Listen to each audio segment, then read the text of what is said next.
Here we go. All right, where's it at on the docket? Okay. All right, this is. You ready? This is cause number CR 18-0233-392, the state of Texas versus Mark Allison. And this is set for a continuation of a commitment hearing. It's my understanding. Yes, sir. Well, It'd be a renewal. Renewal. Commitment for inpatient, or renewal of inpatient commitment hearing. and just for the record, I believe that Mr. Allison was found not guilty by reason of insanity by agreement some months ago. And so here we are now. And so who do we have with us here? Your Honor, I believe this is Dr. Botts from Terrell State Hospital. All right. And ma'am, can you hear me? Yes, I can. And how do you spell your name? Deepti is my first name, Deepti, and Bats is my last name, Bats. D-E-P-T-I.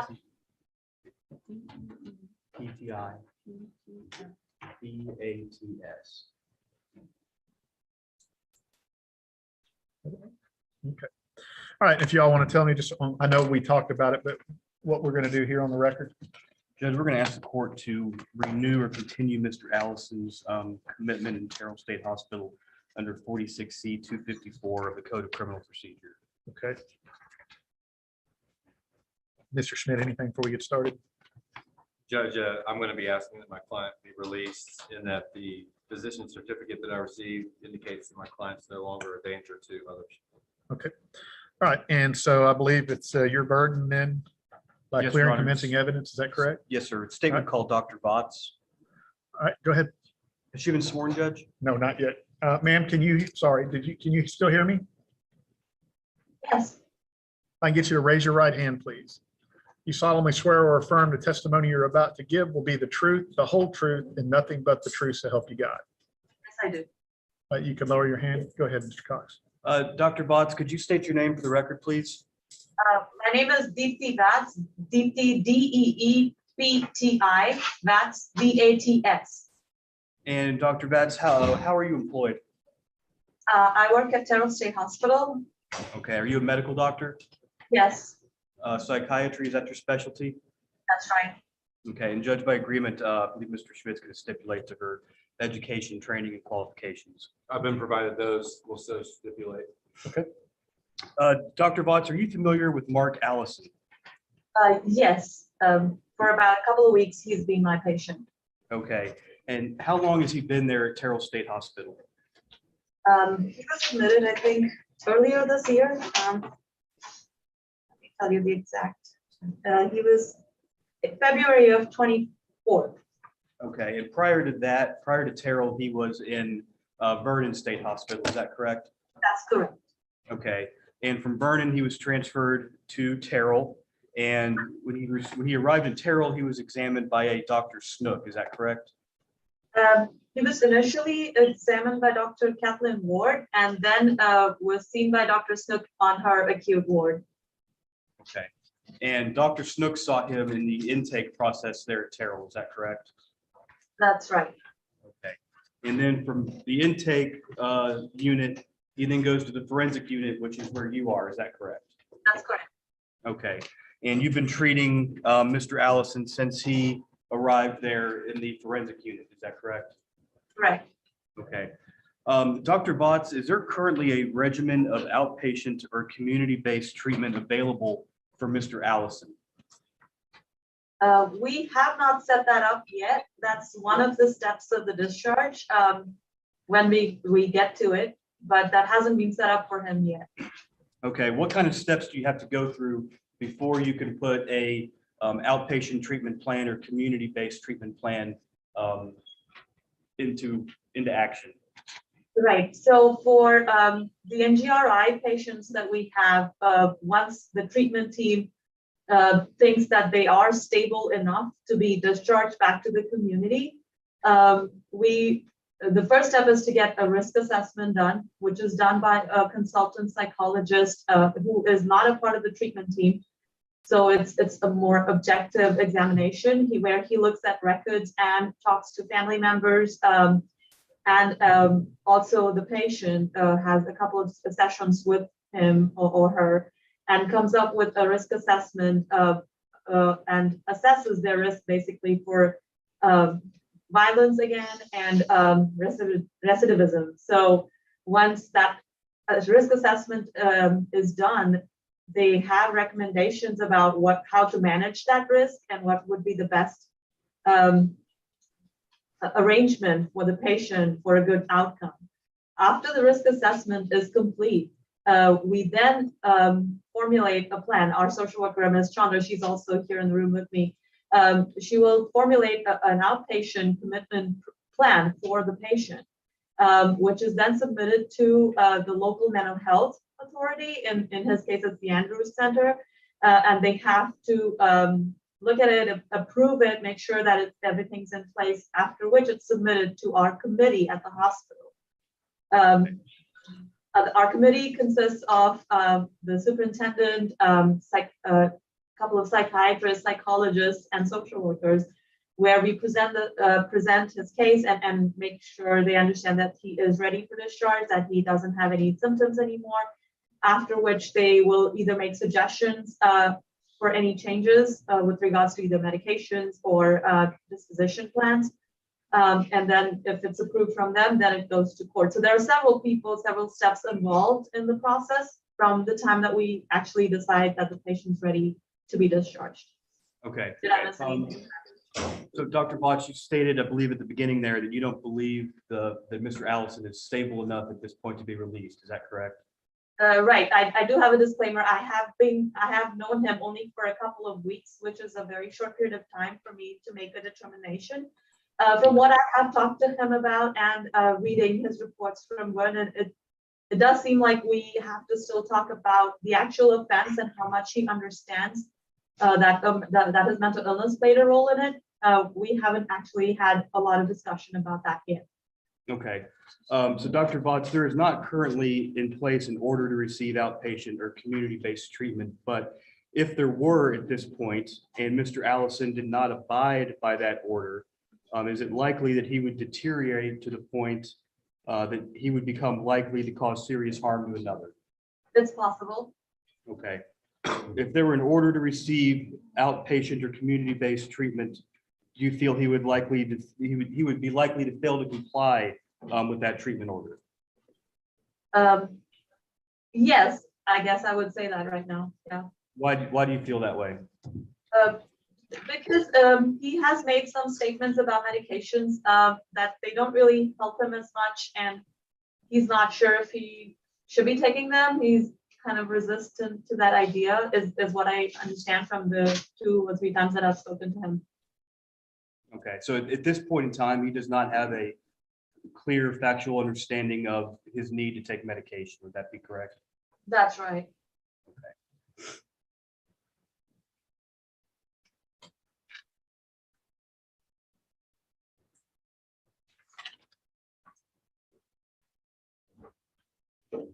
I'll pass the witness, Your Honor. Mr. Schmidt. Doctor, my name is Brian Schmidt. I represent Mark Allison. Good afternoon. Good afternoon. You've had an opportunity to review Dr. Snook's physician certificate, is that correct? Yes. And Dr. Snook stated, or rather failed to state, that Mr. Allison is likely to cause serious harm to others, correct? I think it is all imminent risk of That's harm. just a yes or no. That's just a yes or no question, doctor. Well, I don't think she marked that on there. Yes. Okay. And so your understanding that under an NGRI that the court would normally only retain jurisdiction if someone was likely to cause serious harm to others, correct? Yes. And so you also testified that it's possible that he would be likely to cause serious harm to others if he failed to follow the treatment regimen. Is that correct? That's right. Okay. Were you aware that it's the state's burden to prove that by clear and convincing evidence? I'm sorry. That he would be likely to cause serious harm to others? I'm not sure how to answer that question. Are you saying, I'll strike that, Judge. So it's your testimony that it's possible he would be likely to cause serious harm to others if he failed Right. to follow outpatient regimen. that's correct? And you're aware that he passed the manifest dangerousness review board to be released from Vernon State Hospital, Terrell State Hospital, correct? That's accurate, yes.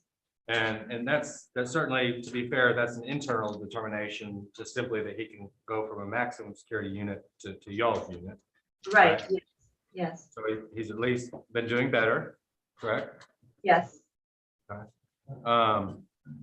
And is he medication compliant? Is he actually taking his medication? Yes, he is at this point, yes. He is Right, fully, he's not under a forced medication order?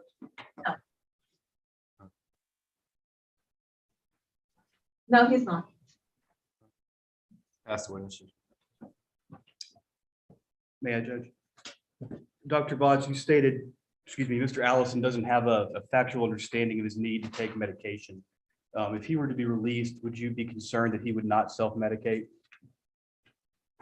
Right, Or what? By self-medicate, I mean abide by your recommendations for his Right. medication. Okay. right. And if he's not medicated, is it likely that he would be a danger to himself or others? That's right. Okay, I'll pass the witness. Just one last question. Typically, once they get involved in forensics, and I understand he's only been on the forensics unit for a couple of weeks because of COVID protocols at the hospital, how long does it take to get a risk assessment done and have the board meet to determine an outpatient program? Like I said, there isn't really an exact timeline from the point that the treatment team feels like the patient is at a good place where they're stable with their symptoms and would do well in the community. That's when the process starts. And we haven't gotten to that point yet with Mr. Allison. From that point onwards, once he's referred for a risk assessment, it's typically at least started within that week. And then it takes maybe another week or so, depending on how quickly they get records and information to complete that assessment. And Mr. Allison's been assigned a social worker, is that correct? That's right. What is that person's name? Ms. Chandra Vernon, she's in the room here. Okay, that's fine. That's what it shows. No more questions, Your Honor. Next witness, No more witnesses from the state, Your Honor, we'd rest. Mr. Schmidt. Rest. All right. Y'all want to argue under the statute? Yes, Your Honor. Okay. Judge, I would just argue that under 46C 254, first of all, there is not at this point in time a regimen of outpatient or community-based treatment available to Mr. Allison. However, Dr. Vaughts testified that he does not have a clear understanding of his need to take his medication. She has concern that if he is released, he would not take his medication as prescribed. And if he were to do so, he would likely be a harm to himself or others. And since he will not comply with the need to medicate as prescribed by Dr. Vaughts, he would therefore be likely to not comply with a community-based or outpatient treatment plan if there were one. Thank you, sir. Mr. Schmidt. Judge, under 46C, the court can only retain jurisdiction if the court finds that Mr. Allison is presently a danger to others, which he is not, unless the court makes the findings that Mr. Cox is requesting under 46C 254. I don't believe those have been proven by clear and convincing evidence, and that the doctor testified that it was a possibility, that it's possible. I think Mr. Cox tried to shore that up on redirects, but I do understand Mr. Allison's only been there for a couple of weeks since it's been transferred from Vernon.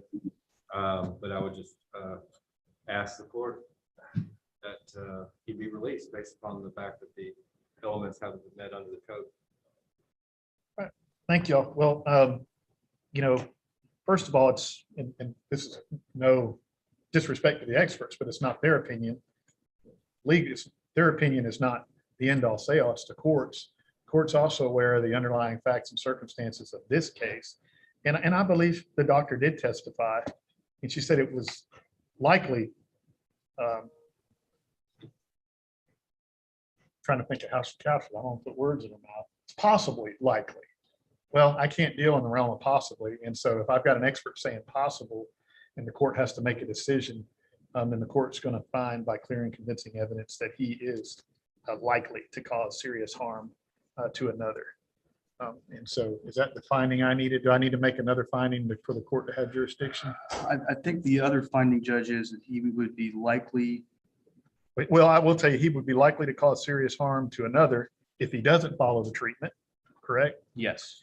And further, that he would likely fail to comply, and the doctor even testified to this, with an available regimen of outpatient or community-based treatment, because treatment includes medication. And so I think that finding complies with the statute. And if y'all get me an order, I'll find it. And I do find all that by clear and convincing evidence. I'll prepare an order and approve it to form only. Thank y'all. Thank you. Thank you, Judge. Thank you, doctor. Thank you. Y'all can log off now. Thank you. All right, and then I'm going to handle this, the Smith County inmate. And so is that you, Mr. Weiner? Yeah, it's hard enough to get them to zoom in, so I want to be respectful of their time. Hey, Jason. Page are we on here?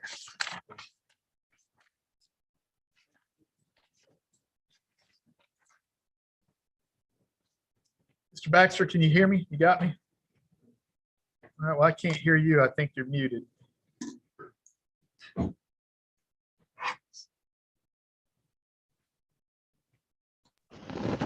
Yes, sir.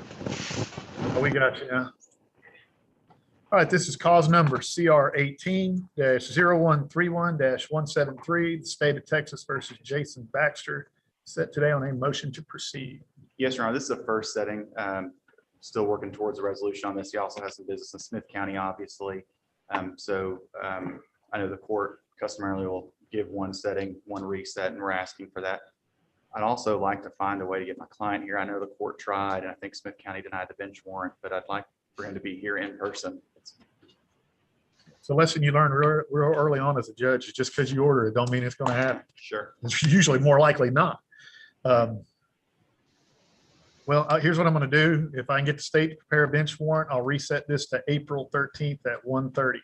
Okay. And if we get him here, we're either going to have a hearing or resolve it. If not, we'll shoot that target when it pops up. I understand. And Jason, don't respond to me, but I'm going to get a Zoom set up with you here real shortly, okay?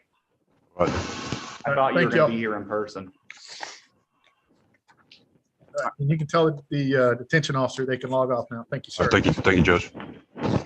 And that's all I have. This afternoon may be excused. Yes, sir. Thank Appreciate you. it.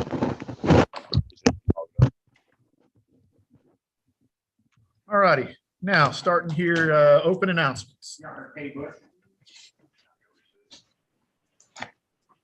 You know what page it's on? I apologize, Judge. I didn't. I think second to last page.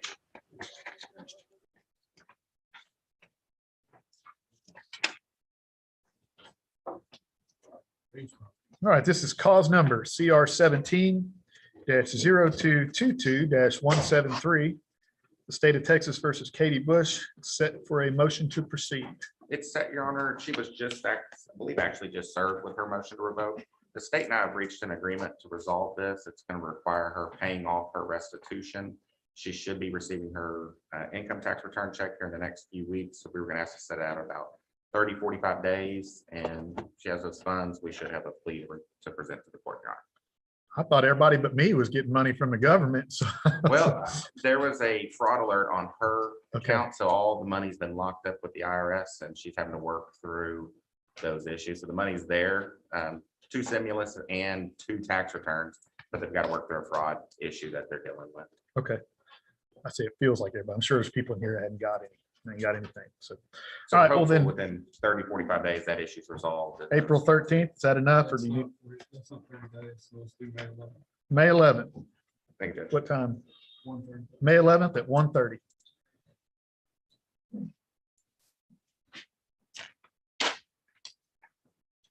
All right, as soon as you receive your reset notice, man, you're free to go. Thank you. DeMarcus Crawford for a plea. Crawford, It'll be a plea on a motion to revoke. this is cause number CR 17-0733-173, the state of Texas versus DeMarcus Crawford. Set today on a motion to revoke, but a plea's been presented to the court. Is the state ready? We're ready, Your Honor. And on behalf of Mr. Crawford, We're ready. all right, sir, if you could, is your name DeMarcus Crawford? Yes, sir. All right, can I get you to raise your right hand, please?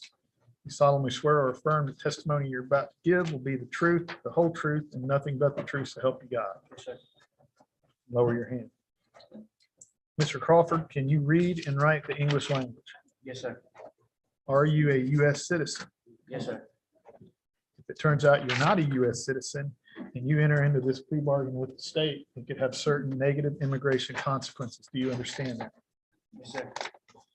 Mr. Crawford, have you ever been treated for any mental health or emotional issues? Yes, sir. Is that a no? Yes, sir. Do you understand what's going on in here today? Yes, sir. And Mr. Stevens, do you believe your client is competent? I do, Your Honor.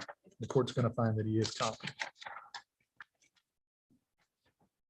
Mr. Crawford, have you been served with a copy of the state's motion to revoke your probation?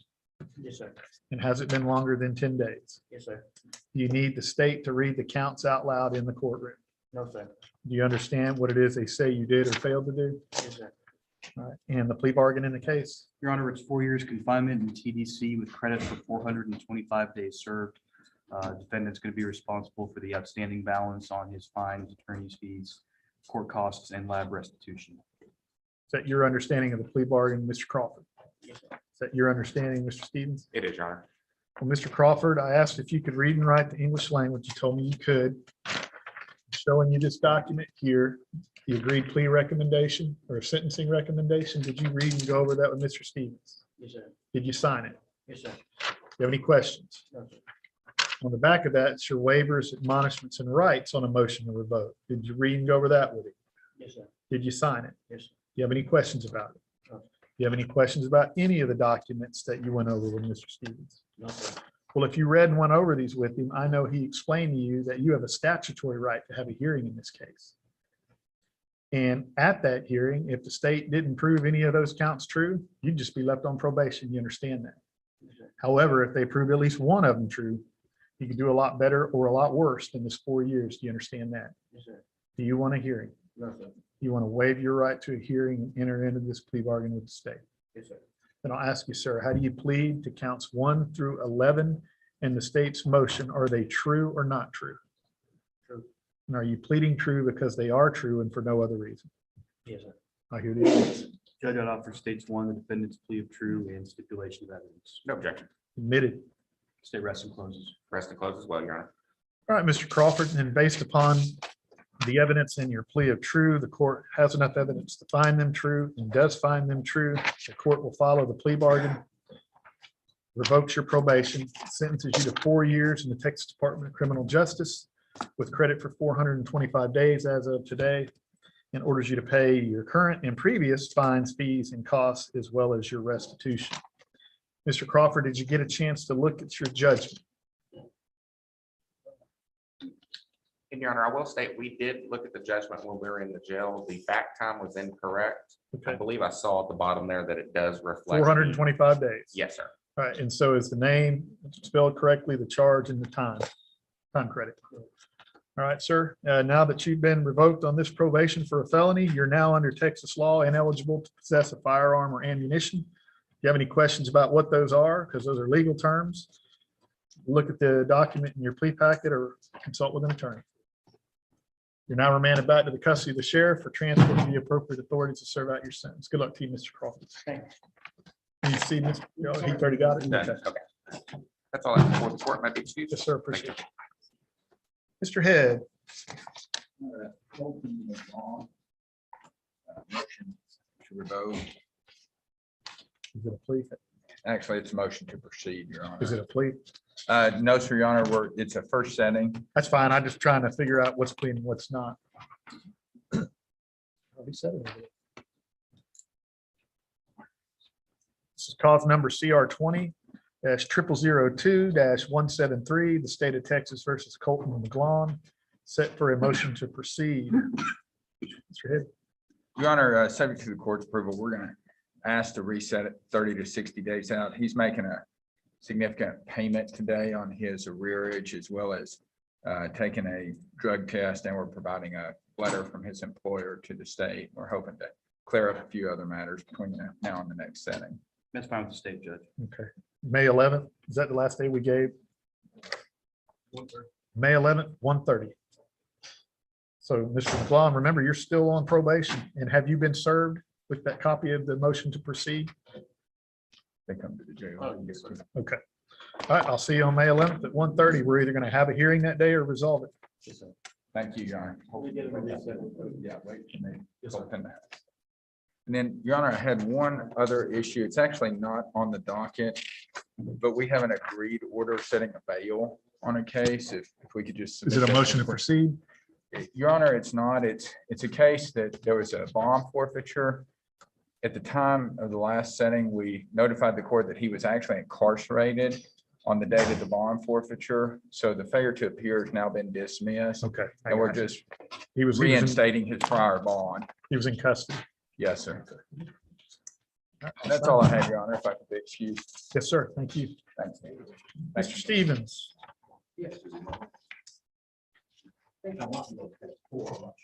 Yeah, that's where I you have Whitney Ingalls, Sorry, who? Whitney Ingalls. Whitney Ingalls. And it'll be a plea judge on revocation. This is cause number CR 19-0189-173, the state of Texas versus Whitney Ingalls. Set today for a motion to proceed, but a plea has been presented to the court. Is the state ready? We're ready, Your Honor. And on Defense behalf is ready. of Ms. Ingalls, ready? Yes, sir. Ma'am, is your name Whitney Ingalls? Yes, sir. And you're going to have to speak up because I can't hear anything through this Yes, blast. sir.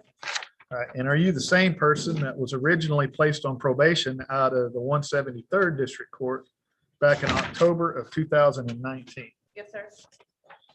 Get you to raise your right hand, please. You solemnly swear or affirm the testimony you're about to give will be the truth, the whole truth, and nothing but the truth, so help you God. Yes, sir. You can lower your hand. Ms. Ingalls, can you read and write the English language? Are you a U.S. citizen? I'm sorry. Are you a U.S. citizen? Yes, sir. I have to ask that of everybody. If it turns out you're not a U.S. citizen and you enter into this plea bargain, it could have certain negative immigration consequences. And Ms. Ingalls, have you ever been treated for any mental health or emotional issues? No. You understand what's going on in here today? Yes, sir. Mr. Stevens, do you believe your client is competent? Yes, Your Honor. The court's going to find she is competent. Ms. Ingalls, have you been served with a copy of the state's motion to revoke your Yes, sir. probation? Has it been longer than 2 days? Yes, sir. All right, and do you need the prosecutor to read the counts out loud in the court? No, sir. But do you understand that Yes, sir. in the plea bargain?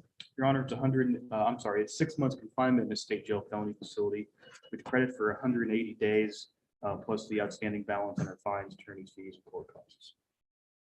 Is that your understanding, Ms. Ingalls? Yes, sir. Is that your understanding, Mr. Stevens? Yes, sir.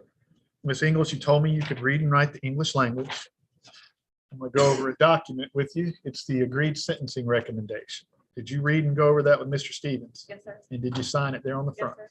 Do you have any questions about it? No, sir. On the back are certain admonishments and waivers concerning that motion to revoke. Did you read and go over that with Yes, Mr. sir. Stevens? So wait for me to finish the question. And did you sign it? Yes, sir. Do you have any questions about it? No, sir. Do you have any questions about any of the documents you signed? No, sir. Well, if you read and went over these with Mr. Stevens, I know that he explained to you that you have a statutory right to have a hearing in this case. And at that hearing, if the state failed to prove any of these counts true, well, you'd just be left on probation. You understand that? Yes, sir. However, if they proved at least one of them true, you could do a lot better, but a lot worse than this 6 months. You understand that? Yes, sir. You want a hearing. No, sir. You want to waive your right to a hearing and enter into this plea bargain. No, sir. Yes, sorry. Do you want this plea bargain or do you want a hearing? Yes, I want a plea bargain. All right, well, then I'll ask you, ma'am, how do you plead to counts 1 through 12 of the state's motion to revoke your probation? Are those true or not true? Sure. And are you pleading true because they are true and for no other reason? Yes, sir. I'll hear the evidence. Your Honor, I've offered stage 1, the defendant's plea through stipulation of evidence. No objection. Admitted. State rests and closes. Defense rests and closes. All right, then, Ms. Ingles, and based upon your pleas are true and the evidence, the court has enough evidence to find them true and does find all 12 counts true. The court will follow the plea bargain, revokes your probation, sentence you to 6 months in a state jail felony facility. However, you do have credit for 180 days and orders you to pay your previous and current fines, fees, and I have signed an order of release. And Ms. Ingles, did you have a chance to look at your judgment? Yes, sir. Was your name, charge, and the time credit correct? Yes, sir. All right, ma'am. And now that you've been revoked on this probation, you're now under Texas law and eligible to possess a firearm or ammunition. And if you have any questions about that, contact an attorney or review the plea document in your packet. Yes, sir. All right, you're now remanded back to the custody of the sheriff for release. Good luck to you.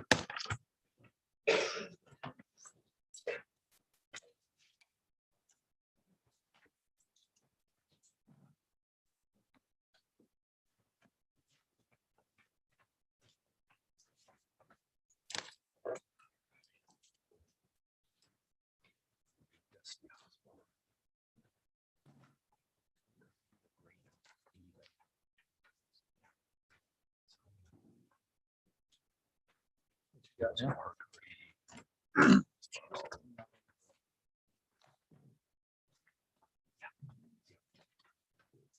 Who do y'all have now? Dusty Osborne. Dusty Osborne. This is plea. Yes, sir, it is. This is cause number CR 18-0617-173, the state of Texas versus Dusty Osborne.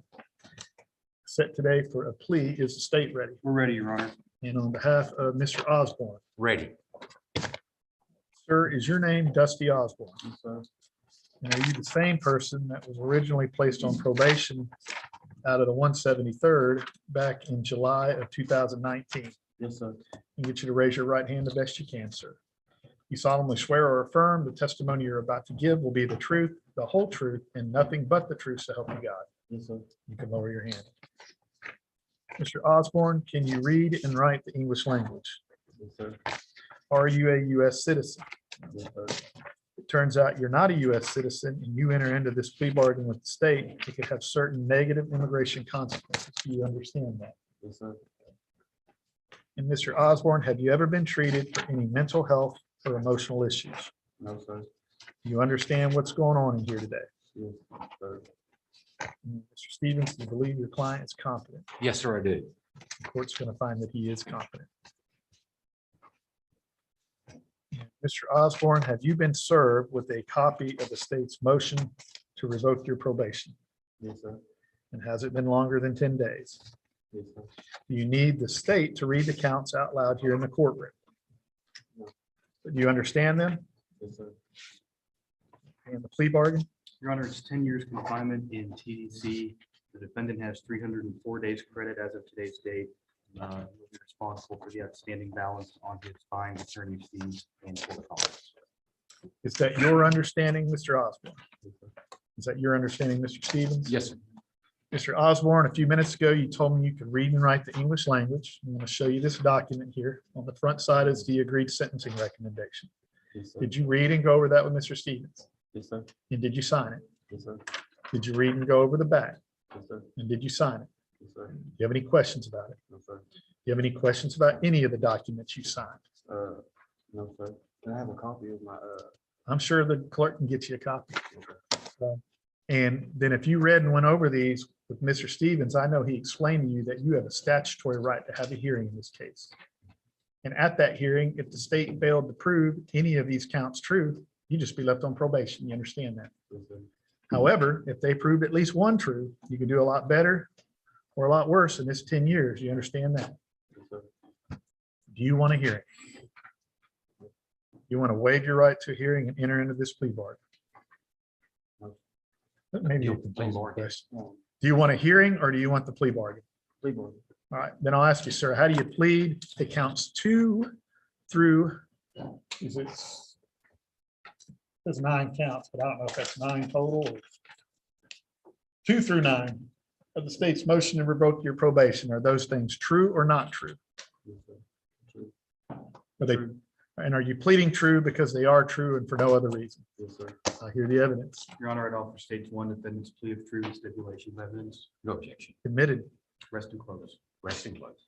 All right, Mr. Osborne, based upon your pleas of true and the evidence, the court has enough evidence to find them true and does find counts 2 through 9 true.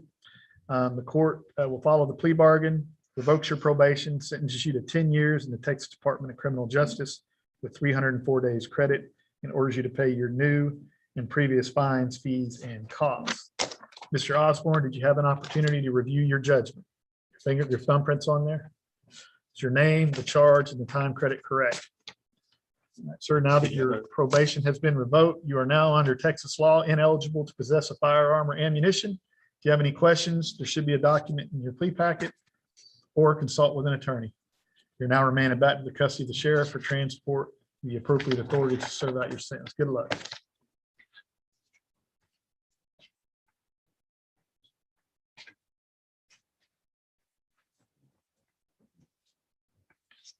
You got next. Have Tony Hilton. Who? Tony Oh, Hilton. Tony Hill. Yes, sir. Say Hilton, funny. Oh, Tony Hilton. Hilton. He's on bond, Judge, and I have not seen him. Cause number CR 19-0328-173, the state of Texas versus Tony Hilton. Is there a Tony Hilton in the courtroom? I hear no answer. Is there a Tony Hilton via Zoom? I see no one but us, courtroom staff and courtroom.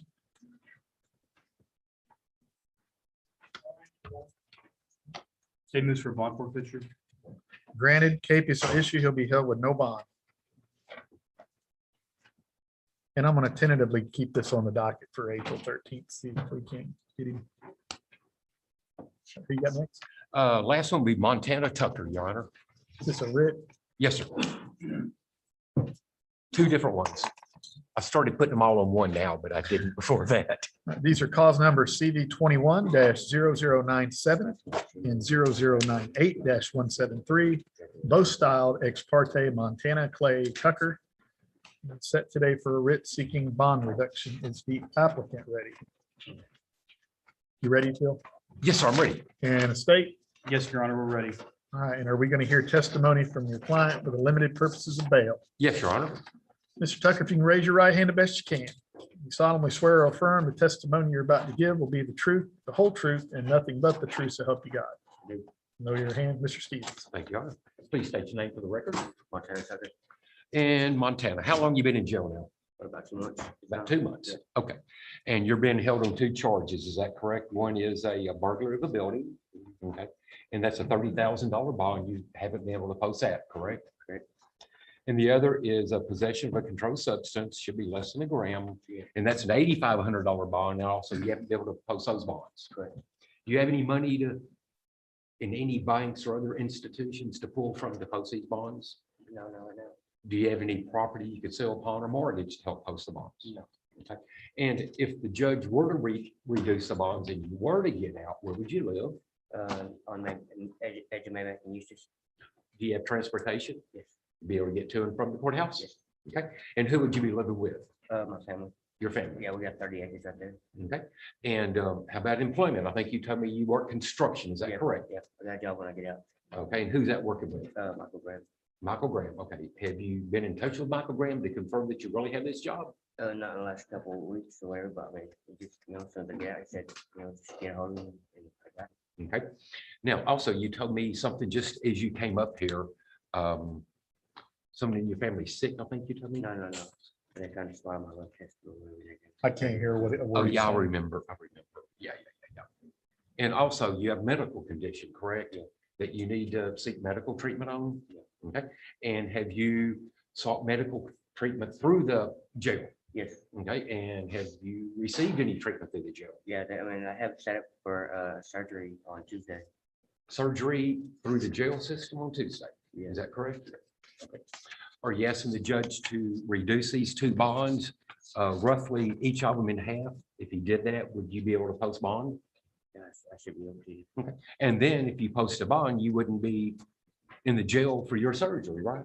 Right. Okay, be out on your own and be able to take care of the surgery? Okay, are you asking the judge to cut the bonds each one in half? That's what you're showing. Any No question. objection? No questions, Your Honor. I'll grant it. What's his other bond at? One's 30,000 and one's 8,500, Judge. All right, so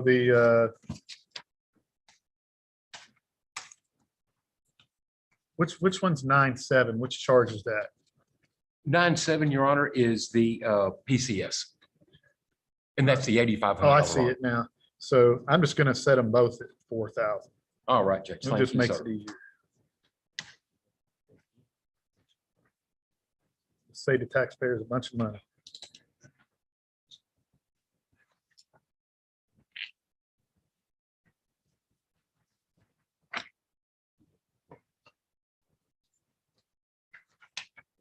No, That's it's why good. I didn't.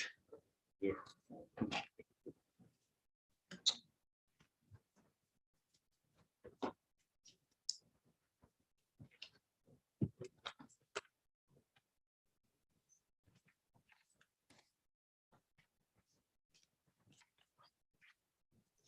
Next. That's it, Judge. No, I think I'm done, Judge. Oh, okay. All right, my be excused. Yes, sir. Thank you.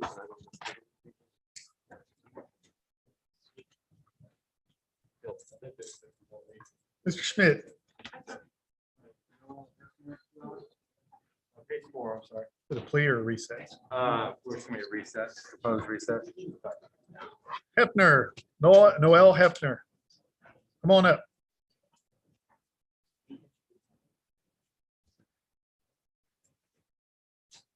This is cause number CR 19-0486-173.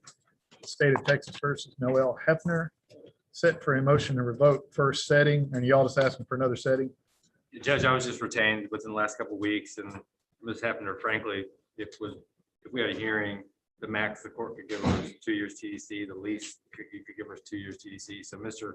Cox and I are kind of crafting up a creative solution. And Okay. April 13th. April 13th, 1:30.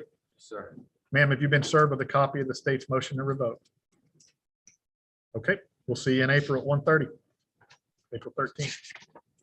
I'll give her a copy to recess, Judge. I'll be excused, that's all. I Yes, have. sir. Appreciate it.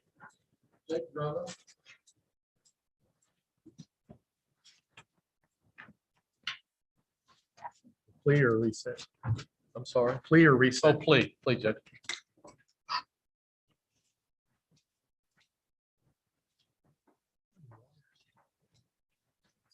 Cause number CR 19-0402-173, the state of Texas versus Jake Drummond. And this is set today for a motion to revoke. However, a plea has been presented to the court. State ready. We're ready, Your Honor. And on behalf of Mr. Drummond, Ready? sir, is your name Jake Allen Drummond? Yes, sir. And are you the same person that was originally placed on probation out of the 173rd District Court back in July of 2019? Yes, sir. I'll get you to raise your right hand the best you can. Solemnly swear or affirm the testimony you're about to give will be the truth, the whole truth, and nothing but the truth, so help you God. Yes, sir. Lower your hand. Mr. Drummond, can you read and write the English language? Yes, sir. Are you a U.S. citizen? Yes, sir. If it turns out you're not a U.S. citizen, you enter into this plea bargain with the state to have certain negative immigration consequences. Do you understand that? Yes, sir. And Mr. Drummond, have you been served with a copy of the state's motion to revoke your probation? Yes, sir. Do you need and it hasn't been longer than 10 days. Yes, sir. Do you need the state to read the counts out loud in the courtroom? Yes, sir. But do you understand it Yes, sir. in the plea bargain? Your Honor, it's 3 years confinement in TDC, credit for 283 days served, and the defendant's responsible for his outstanding balance on fines, attorney's fees, and court costs. Is that your understanding of the plea bargain, Mr. Drummond? Yes, sir. Is that your understanding, Mr. Mills? Yes, sir. Mr. Drummond, you told me you could read and write the English language. Did you go over this document with Mr. Mills, the agreed sentencing recommendation? Yes, sir. Did you sign it? Yes, sir. On the back are your waivers and admonishments. Did you go over that? Yes, sir. Did you sign it? Yes, sir. Do you have any questions about it? No, sir. you have any questions about any of the documents you read or went over? No, sir. Well, if you read and went over them, then you know that you have a statutory right to have a hearing in this case. And at that hearing, if the state failed to prove any of these counts true, then you'd just be left on probation. You understand that? However, if they prove at least one of them true, you can do a lot better or a lot worse in this 3 years. Do you understand that? Yes, sir. Do you want a hearing? No, sir. Do you want to waive your right to a hearing and enter into this plea bargain? Yes, sir. Then I'll ask you, sir, how do you plead to counts 1 through 6 of the state's motion? Are those things true or not true? True. And are you pleading true because they are true and for no other reason? I'm sorry, Judge, I distracted him. Are you pleading true because they are true and for no other reason? I'll hear the evidence. Judge, I'd offer stage 1, defendant's plea of true and stipulation of evidence. No objection, Your Honor. Permitted. State rests and closes. We'll rest in close, Your Honor. All right, then, Mr. Drummond, based upon your plea of true and the evidence, the court has enough evidence to find them true and does find counts 1 through 6 true. The court will follow the plea bargain, revokes your probation, sentences you to 3 years in the Texas Department of Criminal Justice with credit for 283 days and orders you to pay your current and previous fines, fees, and costs. Mr. Drummond, a couple things. Did you go over the judgment?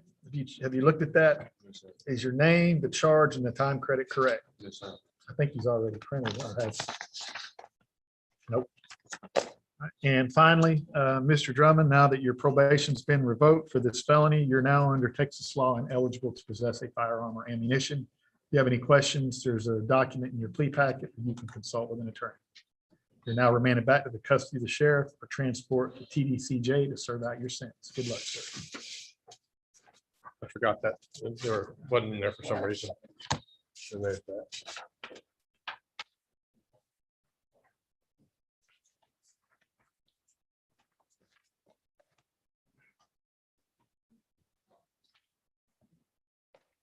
I have a Courtney Pallet that's on the docket, but I haven't seen her. Who is it? Pallet. Courtney Pallet. Or Courtney Pallet.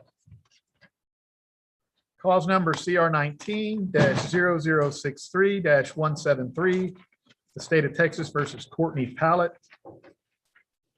Set today for a motion to revoke. Is Courtney Pallet in the courtroom? I see no one. I hear no answer. Is there a Courtney Pallet appearing via Zoom? I see no one on Zoom. State moves for bond forfeiture, Your Honor. Granted, case will issue, she'll be held with no bond. That's all I have. I'm excused. Yes, sir. Thank you. Who do we, I'll tell you, we can speed a lot of this up. Who, do we have, how many of these are just first settings that we are going to reset? Do y'all have any of those or all the next ones, please? Please?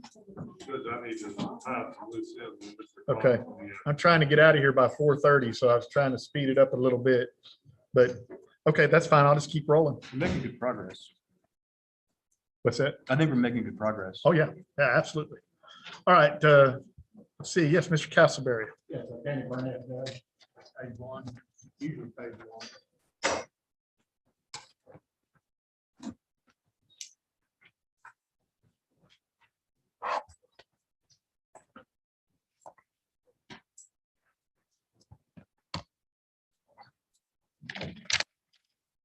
All right, this is cause number CR 20-0181-173, the state of Texas versus Danny Burnett, and that is set today for a motion to revoke.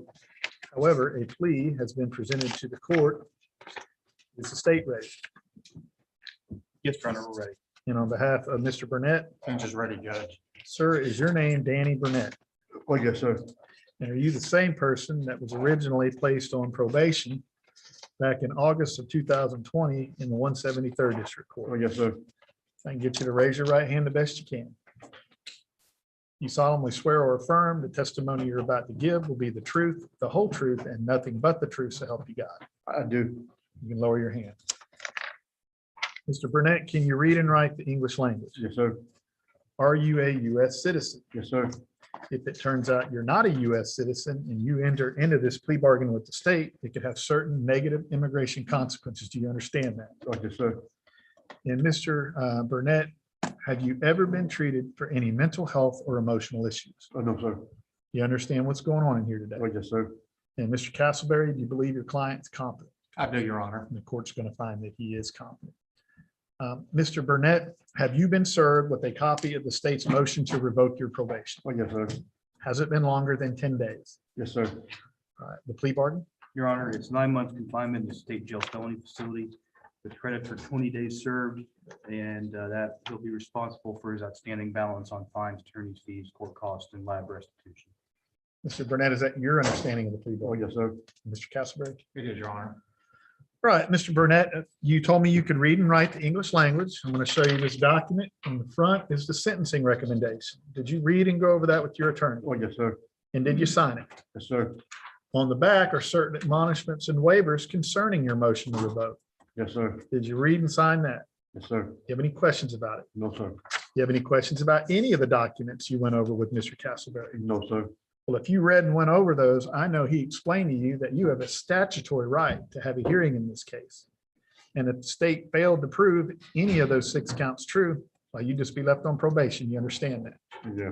However, if they prove at least one of those counts true, you could do a lot better or a lot worse in this 9 months. You understand that? Yes, sir. Do you want a hearing? No, sir. Do you want to do the plea bargain? Yes, sir. Then I'll ask you, sir, how do you plead to counts 1 through 6 of the state's motion? Are those things true or not true? True. And are you pleading true because they are true and for no other reason? Yes. I hear the evidence. Your Honor, I'd offer states one defendant's plea of truth and stipulation of evidence. No objection. Admitted. State rests. That's rest, Judge. All right, Mr. Burnett, based upon the evidence in your pleas, the court has enough evidence to find those 6 counts true and does find them true. The court will follow the plea bargain, revokes your probation, sentences you to 9 months in a state jail felony facility. You do have credit for 20 days and orders you to pay your current and previous fines, fees, and court costs, including debt restitution to DPS. And Mr. Burnett, did you get a chance to look at the judgment? Yes, sir. Is your name, the charge, and the time credit correct? Yes, sir. And finally, sir, now that your probation's been revoked, you're now under Texas law and eligible to possess a firearm or ammunition. If you have any questions, there's a document in your plea packet, and you can consult with an attorney. Okay, sir? Okay. You're now remanded back to the custody of the sheriff for transport to the appropriate authorities to serve out your sentence. Good luck to you, sir. Thank you, sir. Need to see Mr. Halbert to your right. Mr. Burnett, I need you to see the bailiff, please.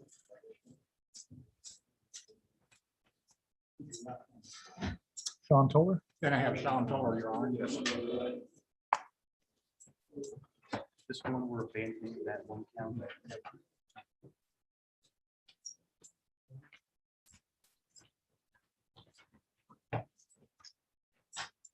This is cause number CR 20-0265-173, the state of Texas versus Sean Toller. And that is set today for a plea. Is the state ready? We are, Your Honor. And on behalf of Mr. Toller, The bench is ready. sir, is your name Sean Toller? Yes, sir. And are you the same person that was originally placed on probation out of the 173rd court back in March of 2020? Yes, sir. I can get you to raise your right hand the best you can, sir. Solemnly swear or affirm the testimony you're about to give will be the truth, the whole truth, and nothing but the truth, so help you God. Yes, sir. And lower your hand. Mr. Toller, can you read and write the English language? Yes, sir. Are you a U.S. citizen? Yes, sir. Turns out you're not a U.S. citizen, and you enter into this plea bargain with the state, it could have certain negative immigration consequences. Do you understand that? Yes, sir. And Mr. Toller, have you ever been treated for any mental health or emotional issues? No, sir. Do you understand what's going on in here today? Yes, sir. This is signed and sworn to.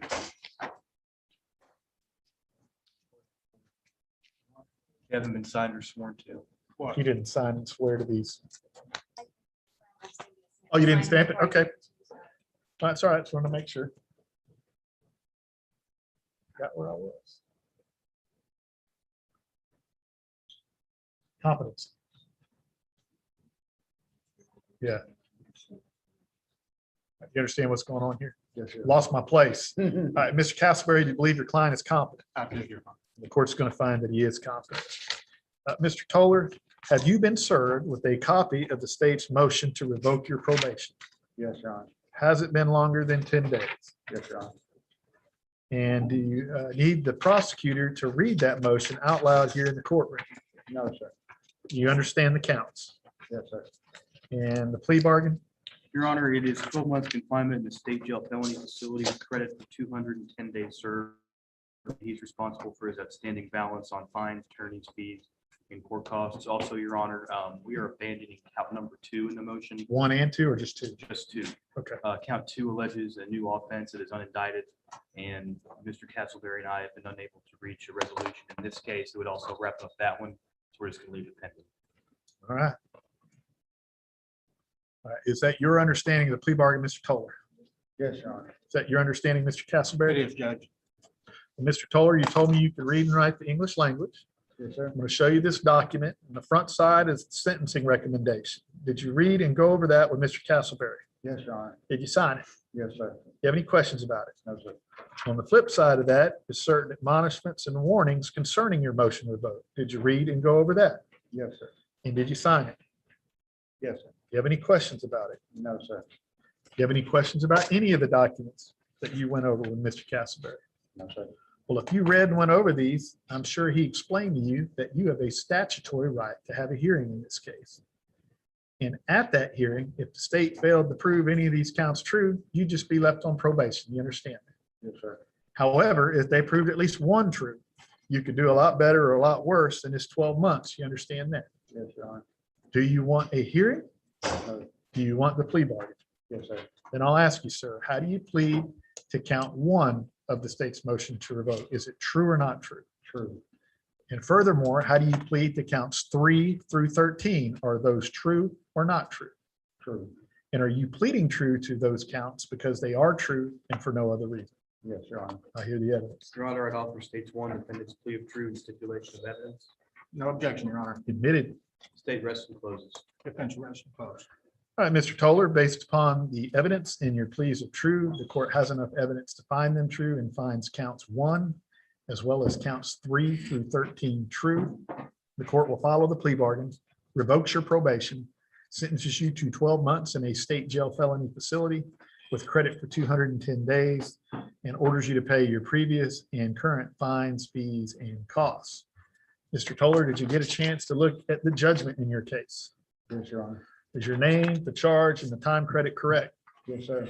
All right, sir, now that your probation's been revoked on this felony under Texas law, you are now ineligible to possess a firearm or ammunition. If you have any questions, there's a document in your plea packet where you can consult with an attorney. No. You're now remanded back to the custody of the sheriff for transport to the appropriate authorities to serve out your sentence. Good luck to you, sir. Need to see the bailiff to your right. That's all I have. Good to see you. Yes, sir.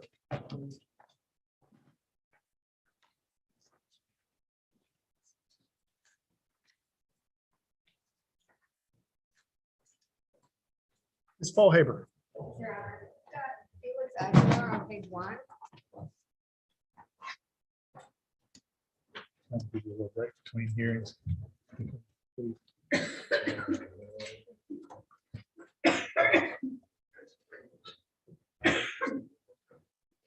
good? All right. It's cause number CR 19-0418-173, the state of Texas versus Felix Aguilar Jr., set today for a motion to proceed. Is this No, a Your Honor, plea? it's a motion to set bond. And it's by agreement with the state. I have a motion to proceed written down here. Set for a motion to proceed, but they have an agreement on the bond. Well, let's go with the motion to proceed first. That's what it's set for. And then I'll hear the motion to set bond. And so it's the first setting, is that correct?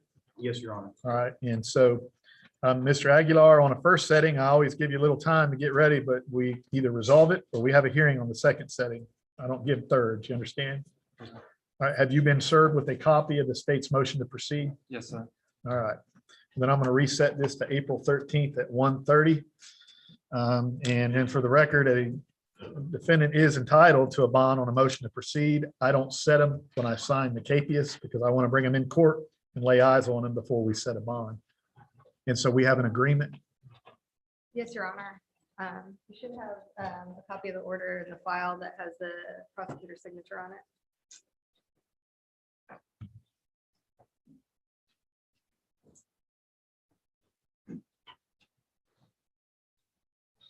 You got one? What's the agreed amount? 25,000 surety? 25,000 surety, and it's a PCS less than a gram. Yes, sir. All right, and then I'll, by agreement, I'll grant it, and then if y'all just follow up with an order, I'll sign it. All right, so he'll get me the order. You can just stamp it since I've ordered it in court. And Mr. Aguilar, you're still on probation. You understand that? All right, and, but I am going to make it a condition of your bond, no alcohol, no drugs not prescribed, no illegal drugs, and no marijuana, no matter what state or state of mind you're in. You understand that? It's still Yes, sir. illegal in Texas. Yes, It's sir. still against federal law. Yes, sir. All right. We'll see you on April 13th at 1:30. Not quite ready on my other one yet, Your Honor. Ms. Moore, But I have two, one that we're waiting on, which is Ackland. The agreement to propose to the court. that's a what? We have a plea bargain agreement. Has she approached? Yeah, come on up, Miss Apple.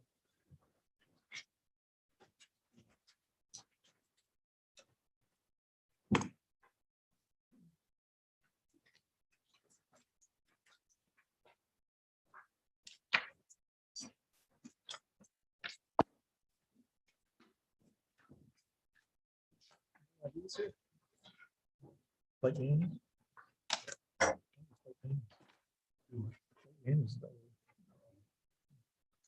All right, this is cause number CR 19-0079-173.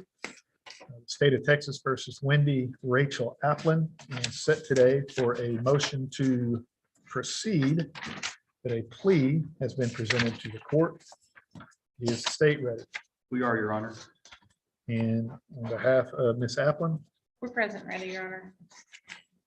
ma'am, is your name Wendy? Is it Rochelle or Rachel? Rochelle. Wendy Rochelle Applin. Yes. And are you the same person that was originally placed on deferred probation out of the 173rd back in 2019? Yes. If I can get you to raise your right hand the best you can, please. You solemnly swear or affirm testimony you're about to give will be the truth, the whole truth, and nothing but the truth, so help you God.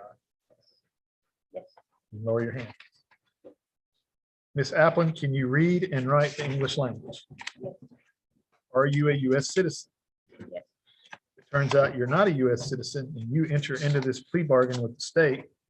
It could have certain negative immigration consequences. Do you understand that? Yes. And Ms. Applin, have you ever been treated for any mental health or emotional issues? No. You understand what's going on in here today? Yes,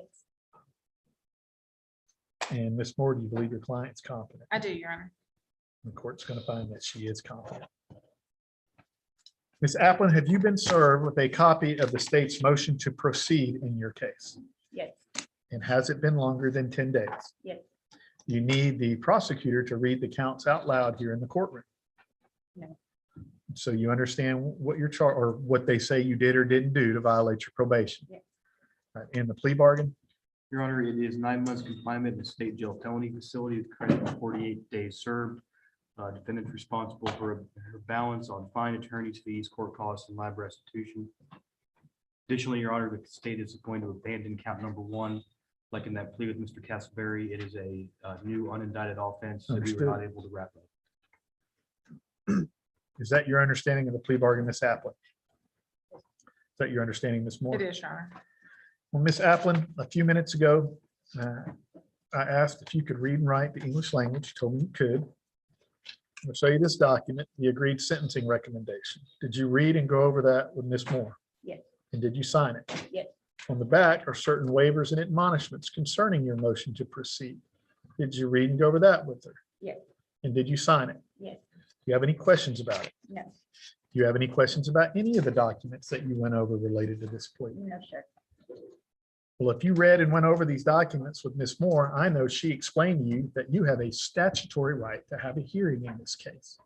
And at that hearing, if the state failed to prove any of these counts true, You just be left back on probation. You understand that. However, if they prove at least one of them true, you could do a lot better or a lot worse than this 9 months. Do you understand that? Yes.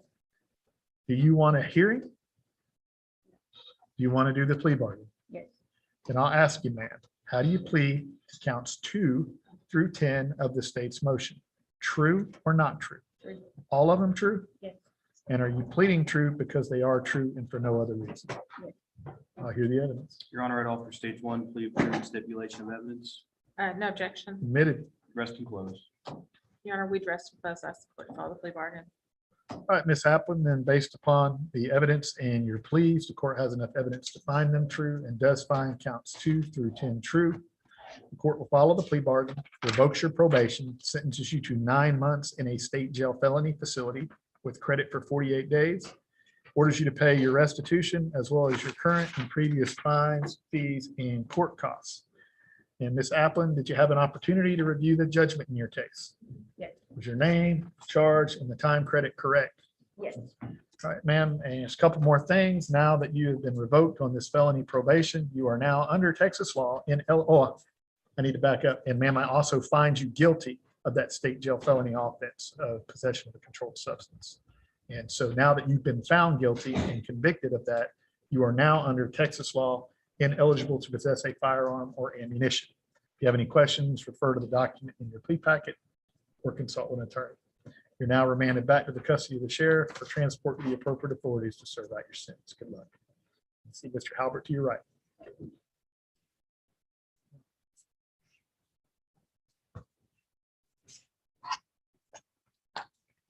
All right, what else we got? I'm gonna go through and just see where we're at on these. I've got Hinojosa,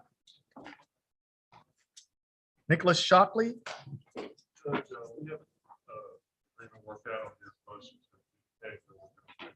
okay, Valero, Mr. Cox and I need to talk. It is a first setting. If we can't resolve it today.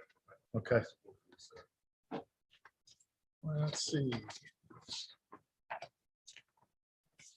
Then we have a Jason Blaylock. He's the one that waived February, the Arkansas and come pick him up. He requested me from. He's here. Mr. Blaylock, come on up. This is Henry Jason Blaylock. Can I see the docket sheet on this one? If I, yeah, it should be a docket sheet, shouldn't it? Or maybe not. There is none. Yeah, there is none. It's a fugitive. There is no docket sheets.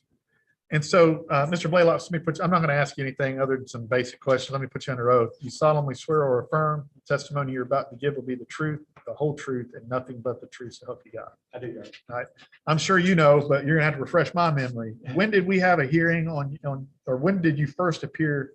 I before signed my the waiver court? on the 20th of last month. I appeared the next week to you. You told me that nothing had happened in a couple of weeks to let you all know. Yeah, This is my second time. So the 20th of February, Yes, Your Honor. and this is the 23rd of March. I actually bonded out on my DUI here on February 2nd, and I've been here held for Arkansas since February 2nd.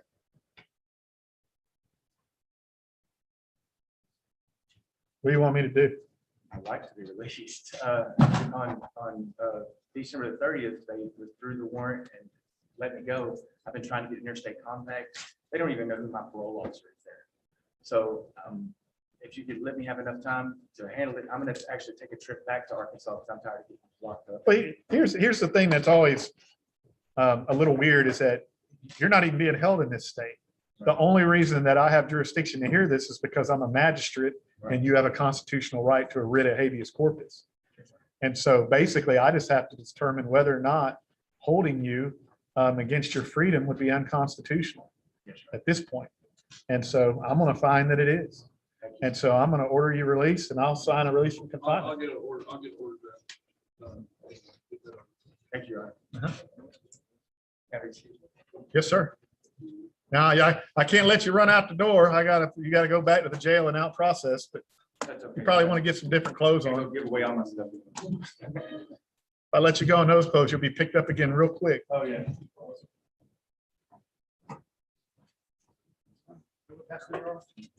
Yes, sir. Can y'all do a release from confinement on him? I don't know why we're housing the thief and the thing. Not some good.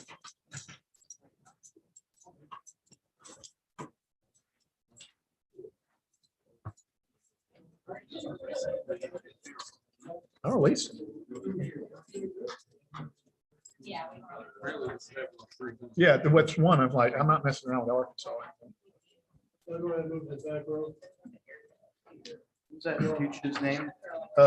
Jason Blaylock, and this is the third time that they've screwed around, arrested him, didn't come get him, arrested him. They just won't clear it off of the NCIC. I guess, right? So it's still feeding in the NCIC, which is how Texas is suing. What was the first name? It's Jason and Blaylock, Block.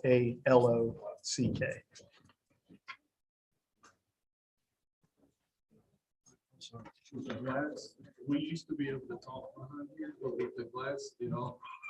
It goes right to me. I can hear everything that he says. I can barely. When it's dead quiet.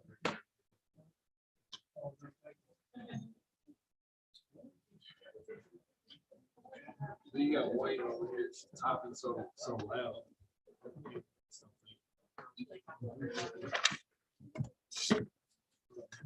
Don't have to put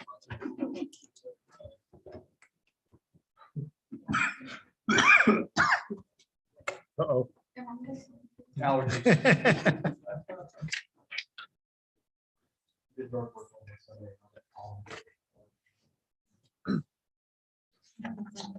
So we just have 3 more, right? That's it. I might get out of here by 4 o'clock. Just 4:30.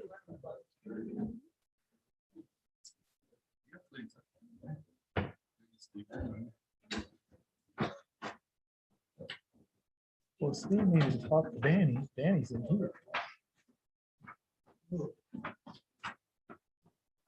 Or maybe he did, and now he's talking to his client. maybe missed her.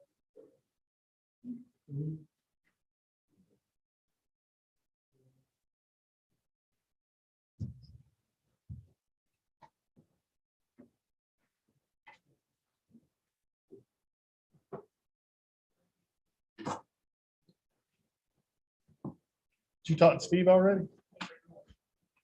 Steve Green said he had to talk. Okay. Yes.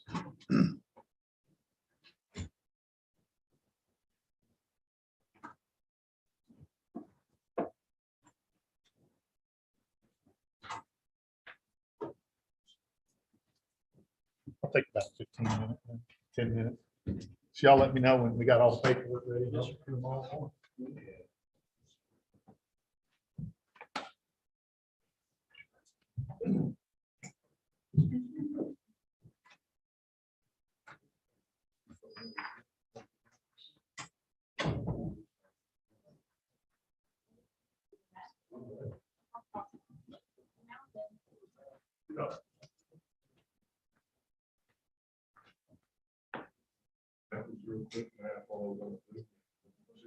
Doing it on my hand.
No,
you can't do that.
No.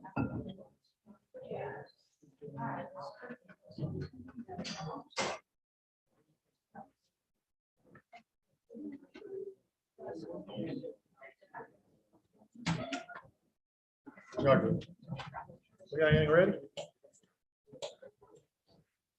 Smells like beer.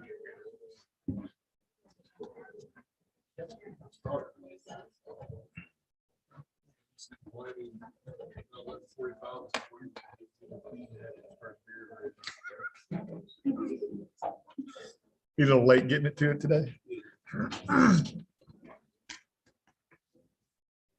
So who do we have? We only got 3 left.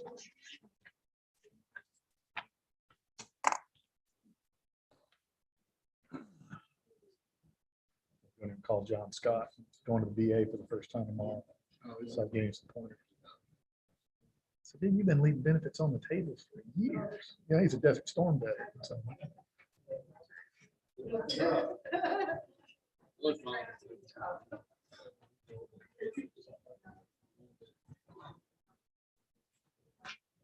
Yeah.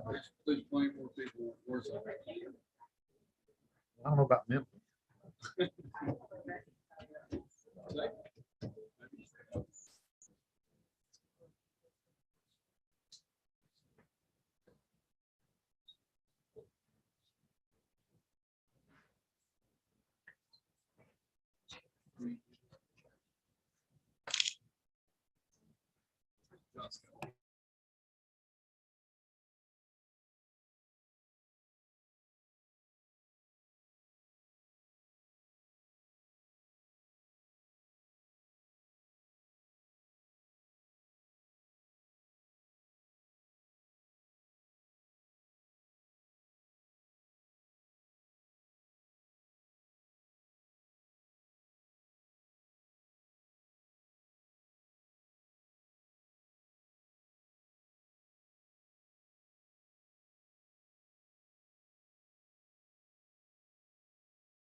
No, you were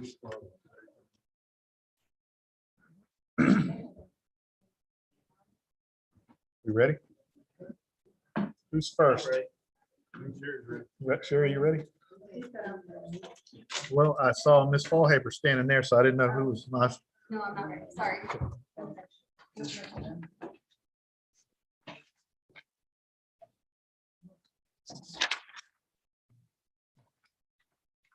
Miss Morris, where's yours at?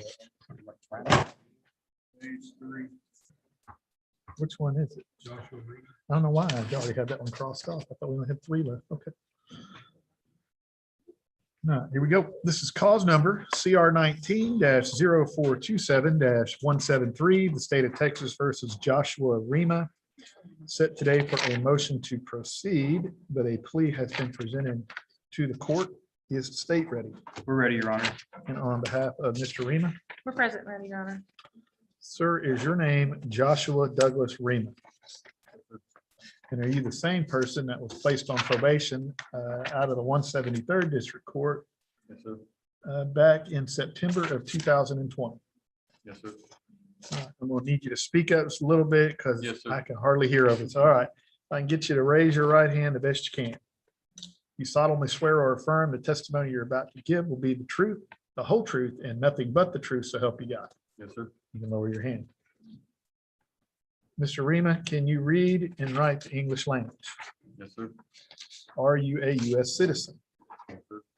If it turns out you're not a U.S. citizen and you enter into this plea bargain with the state, it can have certain negative immigration consequences. Do you understand that? Yes, sir. Mr. Rima, have you ever been treated for any mental health or emotional issues? No, sir. And do you understand what's going on in here today? Yes, sir. And Ms. Moore, do you believe your client is competent? I do, Your Honor. The court's going to find that he is competent. And Mr. Rima, had you been served with a copy of the state's motion to revoke your probation in this case? I have. Has it been longer than 10 days? Yes, sir.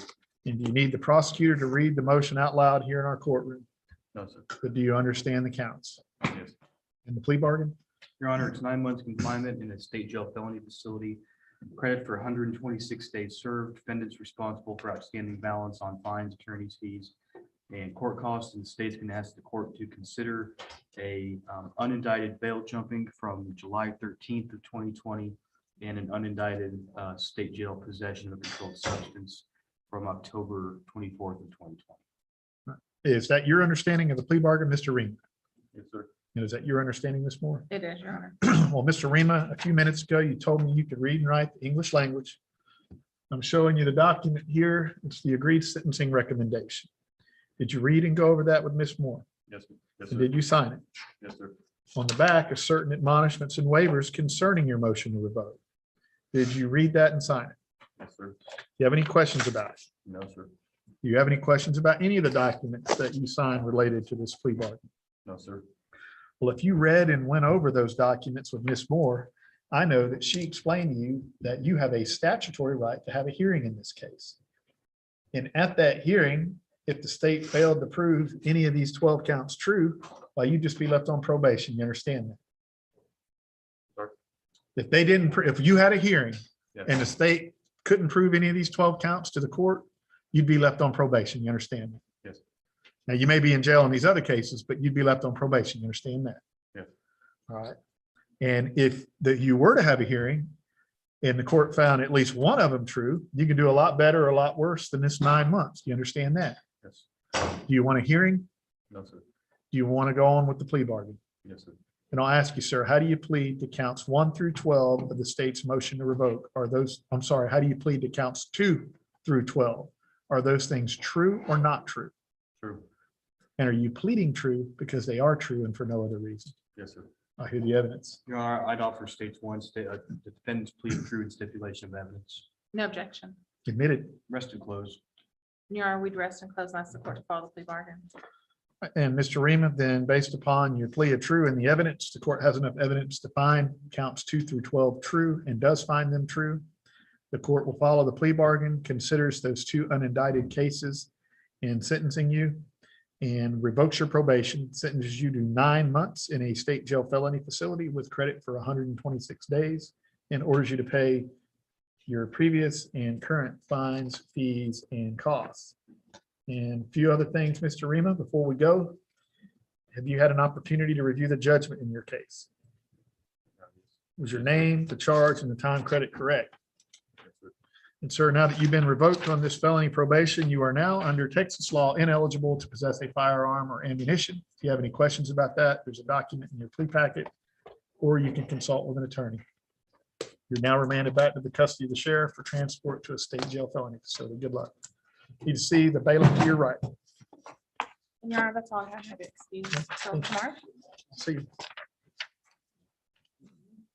Mr. Green in the flesh.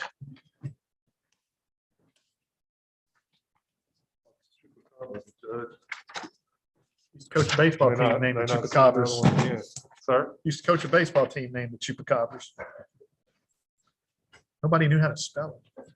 Trying to How write a do you fit lineup. that on a uniform? It was difficult. Well, because there's a number of different ways you can spell it, I think. Minor league team in El Paso is pretty long. It's a long one. All right, so who is that you just handed me? Shockley? Is that Sir. Shockley? Oh, yes, I'm Shockley, yes. Okay. Shockley. I knew you handed me one, but I didn't look at it before I handed it to the clerk.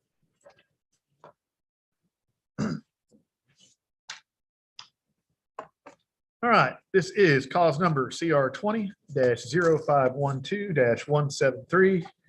The state of Texas versus Nicholas Shockley, set today for a motion to proceed. However, a plea has been presented to the court. Is state ready? State's ready, Your Honor. And on behalf of Mr. Shockley, We're ready, Your Honor. sir, is your name Nicholas Lynn Shockley? Yes, sir. And are you the same person that was originally placed on probation out of Judge Moore's court in the 173rd back on September of 2020? Yes, sir. I can get you to raise your right hand the best you can. And solemnly swear or affirm the testimony you're about to give will be the truth, the whole truth, and nothing but the truth, so help you God. Lower your hand. Mr. Shockley, can you read and write the English language? Yes, sir. Are you a U.S. citizen? Yes, sir. If it turns out you're not a U.S. citizen, you enter into this plea bargain with the state, it could have certain negative immigration consequences. Do you understand that? And Mr. Shockley, have you ever been treated for any mental health or emotional issues In the past, yes. in the past? And what would those have been? You're going to have to speak up. I can't hear through this hockey glass here. I was diagnosed with bipolar disorder back when I was like 11 or something like that. I don't remember. Okay. Are you on medication for it? No. Do you need to be? No. So you understand what's going on? Yes. All right. And Mr. Green, you believe your client's competent? I do, Your Honor. Well, Mr. Shockley, even though you told me you had this prior diagnosis based upon your demeanor in court, your answer to my questions and the statements from your attorney, the law already presumes you competent, and I'm going to find you competent. Mr. Shockley, have you been served with a copy of the state's motion to proceed in your case? Yes. Has it been longer than 10 days? Yes. And do you need the prosecutor to read the counts out loud here in the courtroom? No, sir. Do you understand it? Yes. And the plea bargain? Thank you, Your Honor. It is 9 months state jail plus a fine for cause restitution. Is that your understanding? I am not retained in this case. I am retained in this one. This one I am appointed. So What- attorney's fees should be. What about prior attorneys? Is there prior attorney's fees? I think he probably has a balance from when he was Okay. placed on probation as well. All right, I saw those. All right, so is that your understanding of the plea bargain, Mr. Shockley? Yes. Is that your understanding, Mr. Green? It is, Your Honor. All right, well, Mr. Shockley, a few minutes ago, you told me you could read and write the English language. I'm holding in my hand a document. On the front is the agreed sentencing recommendation. Did you read and go over that with Mr. Green? Yes. Did you sign it? Yes. On the back are waivers, admonishments, and rights as they relate to your motion to proceed. Did you go over that with Mr. Green?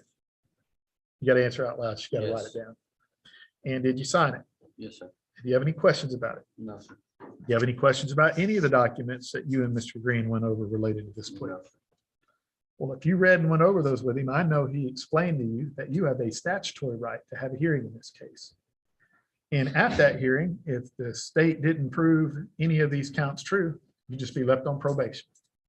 However, if they proved at least one of them true, you can do a lot better or a lot worse, and it's 9 months. Do you understand that? You got to answer out loud. Yes, sir. Do you want a hearing? No, sir. Do you want to do this plea bargain? Yes. Then I'll ask you, sir, how do you plead to counts 1 through 9 in the state's motion to proceed? Are those things true or not true? True. And are you pleading true because they are true and for no other reason? Yes. I'll hear the evidence. Thank you, Your Honor. State offers in the evidence, states exhibit number 1, the plea of truth, nothing further. No objection. Admitted. Rest and closure. Your Honor. Mr. Rest Green. and close, Judge. Mr. Shockley, then, based upon the evidence and the plea of truth, the court has enough evidence to find them true and does find counts 1 through 9 true. The court will follow the plea bargain, finds you guilty of that original charge of possession of a controlled substance, revokes your probation, sentences you to 9 months in a state jail felony facility with credit for 174 days, and orders you to pay your previous and new fines, fees, and costs, and that restitution to DPS. And a couple more things before you go, Mr. Shockley. Did you get a chance to review the judgment in your case? Yes.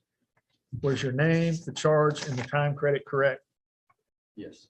And finally, Mr. Shockley, now that you've been found guilty of this felony, you're now under Texas law ineligible to possess a firearm or ammunition. And so if you have any questions about that, there's a document in your plea packet, or you can consult with an attorney. You're now remanded back to the custody of the sheriff for transport to a state jail felony facility to serve out your sentence. Judge, there is one issue that failed not to make to the plea agreement sheet.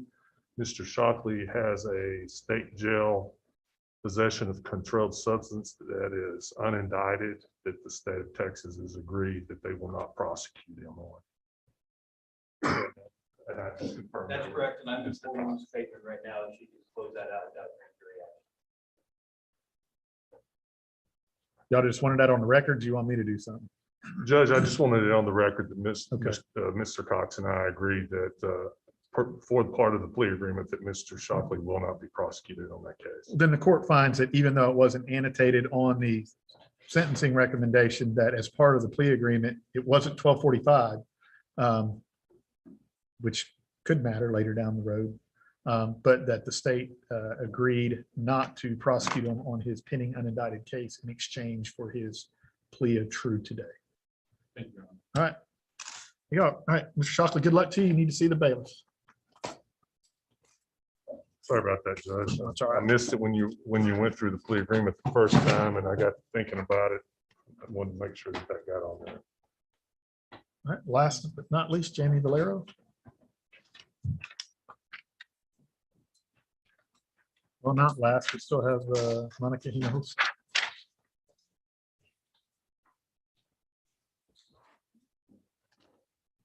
This is cause number CR 19-0810. I got it. Well, I thought I had it. Just put it in there. Let me start out all over again.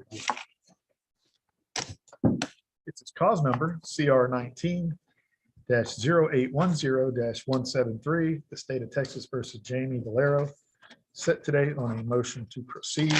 However, a plea has been presented to the court. Is the state ready? We are, Your Honor. And on behalf of Mr. Valero, We're ready, Your Honor. sir, is your name Jamie Dakota Valero? Yes, sir. And are you the same person that was originally placed on probation out of the 173rd District Court back in January of 2020? Yes, sir. I can get you to raise your right hand, sir. You solemnly swear or affirm the testimony you're about to give will be the truth, the whole truth, and nothing but the truth, so help you God. Yes, sir. You can lower your hand. You're abandoning 2, I see. All right, Mr. Valero, can you read and write the English language? Yes, sir. Are you a U.S. citizen? Yes, sir.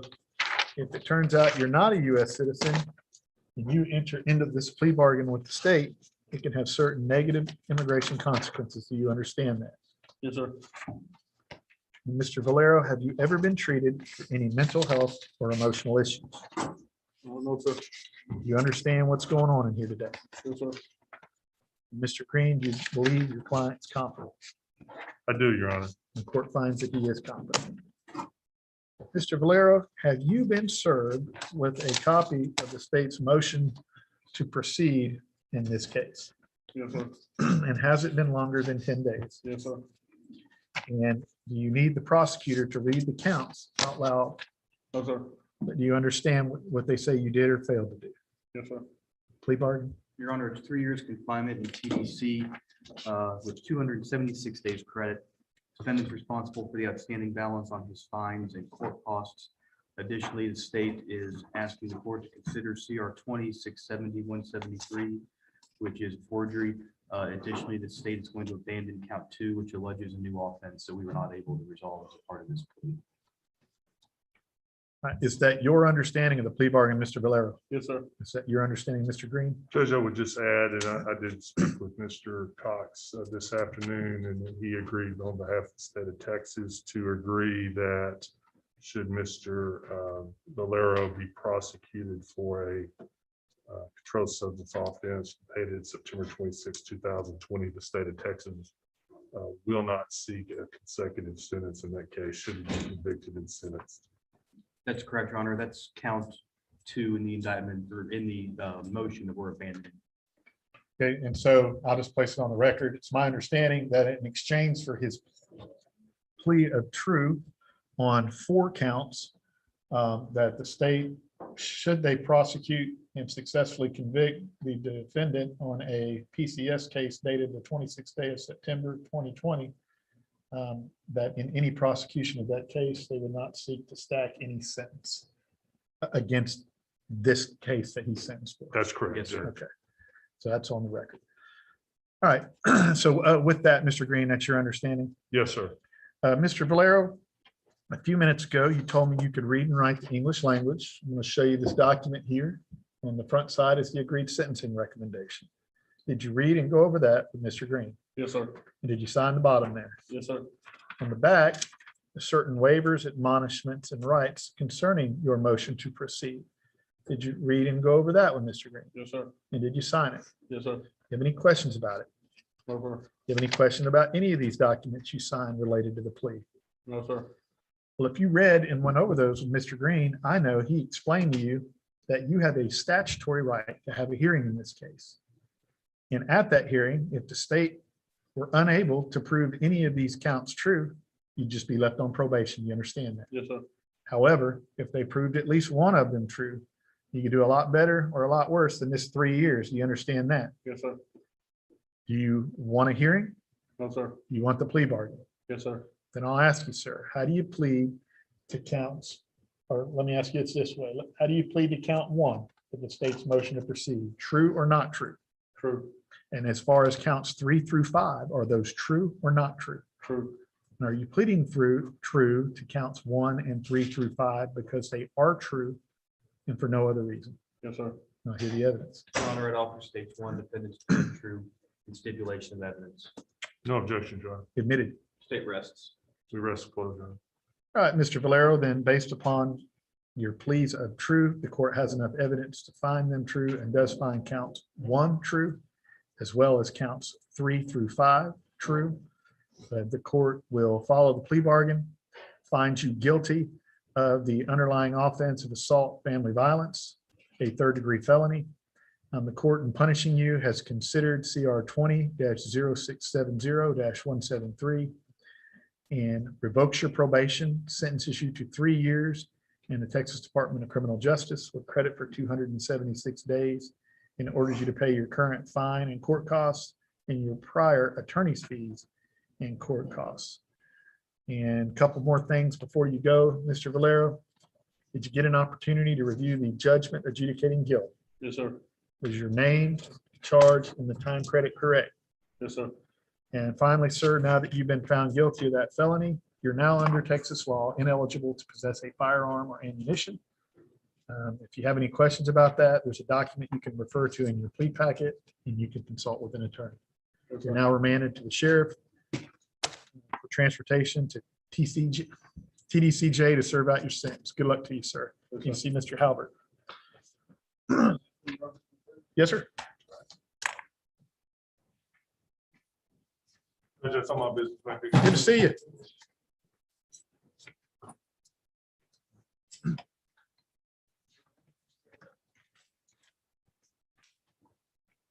We have a count, please, we've done today. No, Ronnie's asking for it. I told myself that we would keep. Ms. Faber, Yes, Your Honor, Side. ready to announce on Monica Hinojosa on page 1, please. On page 1. this is cause number CR 19-0426-173, the state of Texas versus Monica Hinojosa, set today for a motion to proceed. First setting. Yes, Your Honor. We're asking for a 30-day reset. She's being interviewed for admission to Red River. That's fine with the state. May 11th. May 11th, 1:30. I'll get you your reset slip. Yes. Thank you. That's funny how he knows and you don't. Well, but it's not till like the 13th. Oh, okay. But I really appreciate you knowing that. Oh, good. He must have just saw it somewhere. He ain't remember that. Hold on, you just called Kevin amazing? And it's not the first time I said it.